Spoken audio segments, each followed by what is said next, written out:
muchísimos años trabajando en el desarrollo y el crecimiento personal. Soy una apasionada por completo del tema de las emociones y bueno, no podía dejar pasar esta experiencia para crear una pequeña saga de una serie de libros, que entre ellos es el que nos reúne hoy aquí, ¿no? Que es el del miedo. Antes que nada, me gustaría comentaros que la saga son en torno a unos 11 libros y bueno, pues no es solo un conjunto de libros de autoayuda. Me gusta denominarlo como un pequeño viaje o una travesía. Imaginemos por un momento que cada uno de nosotros pues, es un pequeño barco en el inmenso océano de la vida. A veces pues, las aguas están calmadas, tranquilas y todo va muy bien, pero hay otras veces pues, que la tempestad y el oleaje pues, nos arrastran y parece que la brújula que tenemos por dentro pues, ha dejado de funcionar. Bien, pues esta saga trata de ser un poco ese mapa que nos guíe y que nos ayude a buen puerto, ¿no? Que nos lleve a buen puerto.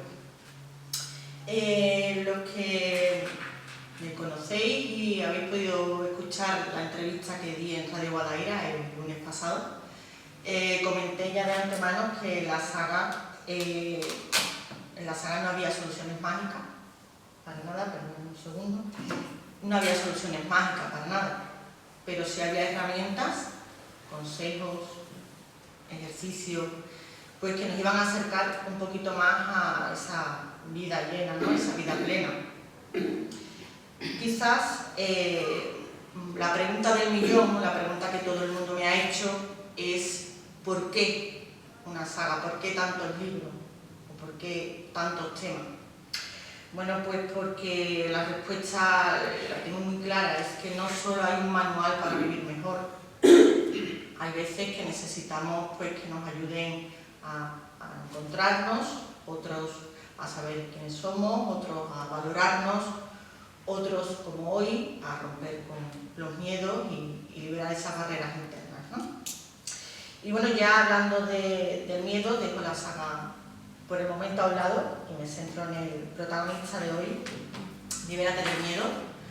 He trabajado con niños algunos años y he tenido la suerte de compartir con ellos algunas definiciones y entre ellas pues estaba la de cuando le preguntaban qué era el miedo, que ellos me respondían que era un monstruo que estaba en la oscuridad y que cuando encendía la luz desaparecía. Bien, pues eso es el miedo. No es más que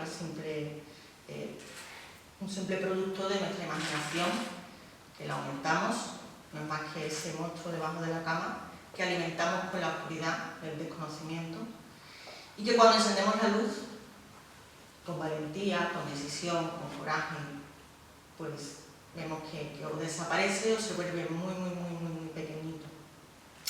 En este libro, aparte de explicar eso, ¿no? Que el miedo no tiene que ser tu enemigo, todo lo contrario, tiene que ser el impulso que nos faltaba para ayudarnos a superar lo que tenemos dentro que no sabemos muchas veces sacarlo.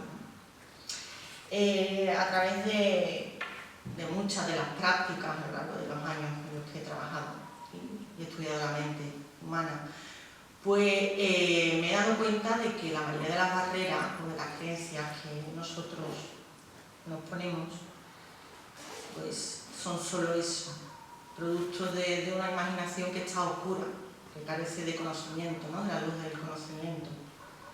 Cuando encendemos esa luz y nos armamos de valor, pues muchísimas veces nos encontramos ante un miedo imaginario, un miedo que hemos alimentado pero que es irracional. Al hablar con muchísimas personas me di cuenta de que el miedo era un tema muy universal, era algo que todos alguna vez hemos padecido, tenemos o sentimos. Le ponemos un nombre, le ponemos otro, pero al fin de cuentas siempre es lo mismo. Este libro pretende ser una conversación sincera, una conversación cercana. No me gusta definirlo como un manual de autoayuda. Es una conversación entre amigos. Un amigo que ha pasado por lo mismo y que quiere compartir sus experiencias y que quiere compartir sus vivencias.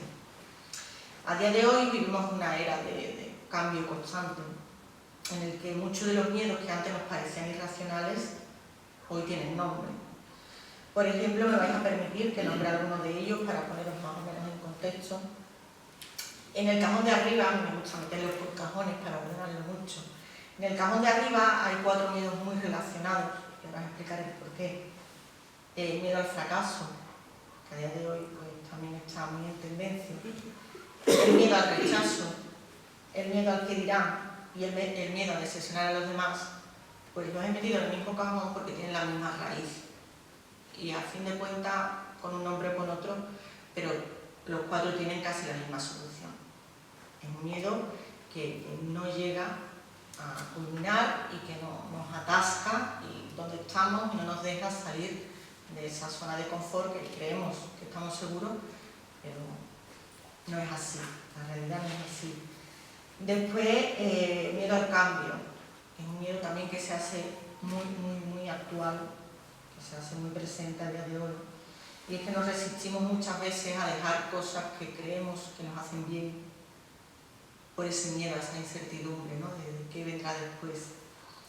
Después viene el típico miedo al compromiso, que también hemos oído o hemos escuchado, el miedo a perder el control, y aquí me vais a permitir que me pegue un tironcito de oreja. Es muy mío ese miedo, soy una persona que me gusta tenerlo todo bajo control y en cuanto algo pues se sale un poquito ya esa ansiedad, esa frustración que nos impide disfrutar de esa improvisación, ¿no?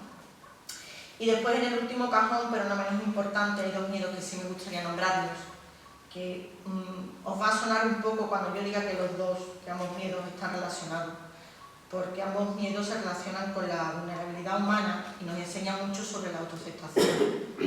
Es el miedo a la enfermedad y el miedo a la soledad. Son miedos que, así, lo diréis ahora mismo y diréis, no tiene nada que ver uno con el otro. Pues sí, es la misma raíz y nos comportamos de la misma manera. Reconocer que todos experimentamos estos miedos u otros muchos en algún momento de nuestra vida puede ser el primer paso para manejarlos de manera más saludable. Primer paso para romper esa barrera de la que hablábamos al principio. No me gustaría que se vieran aquí sin llevaros algo práctico, algo esencial, ¿no? Algo que me habéis apoyado mucho durante todo este proceso y hoy incluso también me habéis dado mucho con vuestra presencia aquí. Y me gustaría recalcar un par de ejercicios que vienen en el libro, me gustaría hacerlo con vosotros. Son ejercicios muy sencillos, son muy prácticos, que desde hoy mismo podéis empezar a implementar.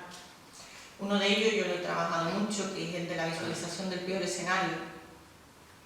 Creo que su propio nombre ya indica cómo va desarrollado, pero aún así lo hago con ustedes. La visualización del peor escenario es imaginar por un momento el primer miedo que os aparezca por la cabeza, imaginar el peor de los escenarios. Vuelvo a enfocarme y utilizo, por ejemplo, el miedo a hablar en público, el miedo a quedarme en blanco, el miedo a llegar aquí y perder el control de lo que estoy hablando o no saber por dónde iba. Si ese miedo sucede, llega la pregunta del millón. ¿De verdad no hay nada que pueda hacer para evitarlo? ¿O de verdad no hay nada que yo pueda hacer para controlarlo? La respuesta siempre es sí. Siempre. Con respecto al ejemplo que yo os he puesto, si yo llego aquí y me apodera el miedo y me quedo en blanco, sé que más de un rostro conocido, o más de 2, o más de 3, me hará un guiño, me hará un gesto, romperá ese silencio. Con lo cual, tengo esa seguridad de que si eso pasa, se puede evitar.